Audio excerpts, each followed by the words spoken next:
Տիկին Գալյան, ձեր ցույցությամբ ատելության խոսքը տարածողների դեմ պայքար եք սկսել, բավականին լավ է հնչում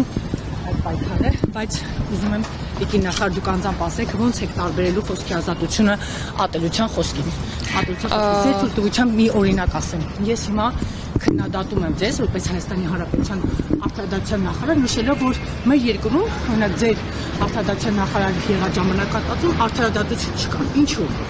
ԿՊ խմբակցության քարտուղար Արթուր Հովհաննիսյանը դատարանի օրինական ուժի մեջ վտած վճիռը չի կատարում։ Մինչդեռ հասարակ քաղաքացին, եթե դատարանի օրինական ուժի մեջ մտած վճիռը չի անում, ինքը դատարանի առաջ է կանգնում։ Բազմաթիվ նման օրինակներ կա։ Հիմա ես ատելություն եմ տարածում։ Ես դա քննադատություն է, ատելությունն այլ բան է, պետք է պայմանավորված լինի որոշակի հատկանիշներով, այդ թվում եւ քաղաքական հայացքներով, բայց պետք է լինի շատ ավելի անառողջ դրսևորումներով։ Եվ քննադատությունը, եթե առողջ է, որևէ դեպքում որպես ատելության խոսք մեկնաբանվել չի կարող։ Եթե դուք կոնկրետ դեպքի մասին եք հարցնում եւ հարցադրումը հետեւյալն է, ինչու ներողություն չի խնդրում, ես չգիտեմ ինչու ներողություն չի խնդրում։ Ես առաջարկում հարցնել իրեն, իսկ հետևանքը համապատասխան հետևանքները իրավական Հայաստանի Հանրապետության գլխավոր մենք դիմել ենք գլխավոր դատախազություն, գլխավոր դատախազ Աննա Վարդապետյանը լռում է, ոչինչ չի։ Իսկ ինչու եք ինձ հարցնում։ Դուք եք մեր երկրում արդարադատություն իրականացնում։ Արտադրության նախարարին չի համար է պատասխանատու դատախազության կամ ցանկացած մարմնի գործունեության համար, որը մեր երկրում պայքարում է հանցավորության դեմ։ Բնականաբար ոչ։ Բայց կարող եք գործընկերոջն ասել, որ ինչ է նշանակում դատարանի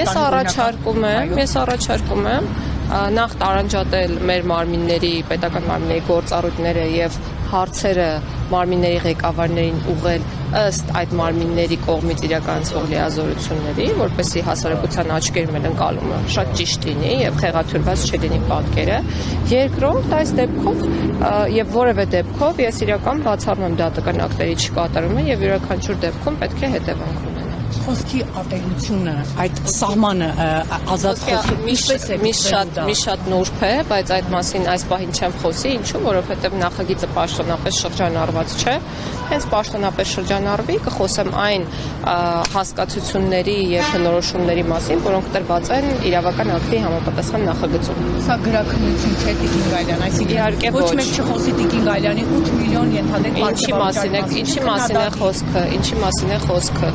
ատելության խոսքը կարծում եմ բոլորիս համար ակնհայտ է, թե որն են բազմահազար